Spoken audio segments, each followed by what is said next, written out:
Today I'm going to be sharing with you what it's like to have some wrist time with the AP 41mm white gold frosted.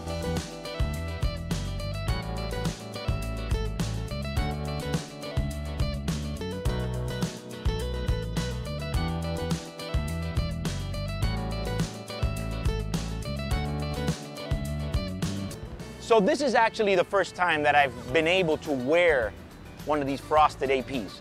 There's not really many of them around. They're kind of hard to get.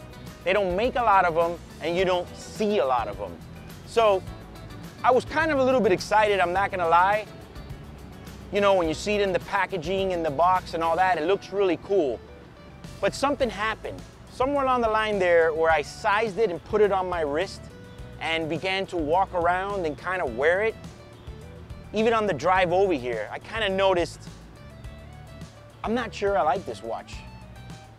Doesn't mean it's not a nice watch. Doesn't mean that it can't be a grail piece to some people. Just for me, what I realized was, I don't know. I'm not sure what the heck is going on with the frost. I get it. I see now why they call it frost. It's not just because a machine sat there and hammered the whole top face of the link and gave it what I call the hammered finished, but I see now why it's called frost, because it almost has like a glittery effect to it. As cheesy as that sounds, it's kind of how it looks. It's almost like a glittery effect.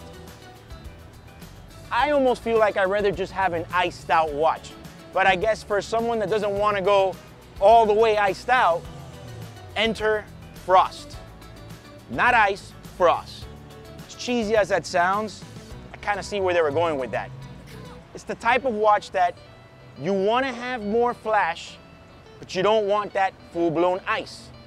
I like it, but I don't. These are some of the reasons why.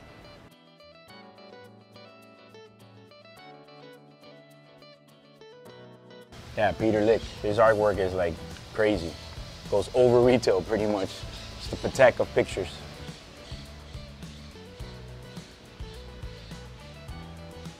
One of the first things I realized while walking around, because let's just face it, watch guys look at their watches here and there, is the gray dial. The gray dial is the latest version of the frost. It seems a bit plain. Perhaps maybe if it had the purple dial of the one that was released before, or maybe even a blue dial, it might give it a bit more contrast, maybe make the watch a little bit more interesting. So the first thing I realized, it just looks kind of plain with that gray dial. I'm not really sure if it does it for me. It just looks almost too plain. And I hate to say this, as I walked around with it, it almost felt ridiculous, the frost finish.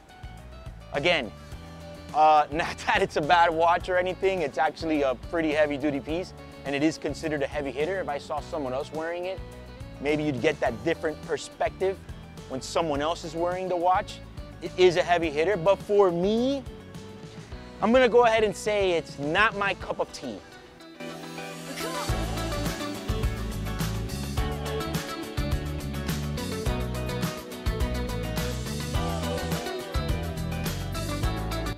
So I made a quick pit stop here at Havana 1957. This is actually a pretty interesting restaurant from someone that's not Cuban and not from Miami to check out, because it's very themed with the old Cuban flair as you can look around. So it's actually really cool, and they have several of them located in Miami. So as it spent some time on my wrist today walking around, I kind of wish I had something else on. That's one of the things I was thinking. If I had this watch, I probably would wear other things. It'd be probably that watch that's just there because it's hard to get, and in theory I want it, but once you have it,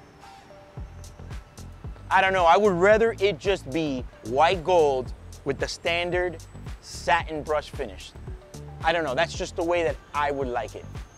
Another thing about this watch I realized, it's a bit thicker than the previous version. The previous Royal Oak Chronos in gold, like the one that I have in rose with the black dial, is thinner. This new version is a lot thicker, probably to fit that big ass movement, which I think was definitely a plus and an upgrade. But all that comes with the price. The watch is now thicker off your wrist. A couple of advancements like, oh, they moved the date wheel all the way out to the edge. You know, some of the purists or enthusiasts out there will say, that's the best move they ever did, moving that date wheel out to the corner. It doesn't really make a difference to me, honestly, whether they would have left it there or tucked it back up. That makes absolutely no impact on me. So as the day progressed with some wrist time with this AP, I can't help but to think, I'm just being honest here, that I kind of feel a little ridiculous. You know, it's like a little bit of bling. It's like not bling, I don't know, I guess like a full blinged out watch would kind of just give me that more like factor in it, you know? Right here is just kind of like, you know? But listen, man, it's hard to critique a watch like that because there's so many watches that I like that some of you guys don't. For example, the Day-Date yellow gold with the ruby bezel. Some guys will say it's straight trash. They would never wear it.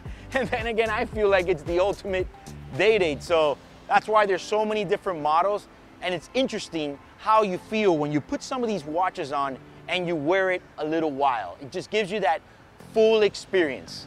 It's something that the boutique should let you do. They should let you size a watch and kind of just wear it in the store at least for 15, 20 minutes and see how you really feel with it on. A lot of times, you don't really get that opportunity when you buy a piece like this.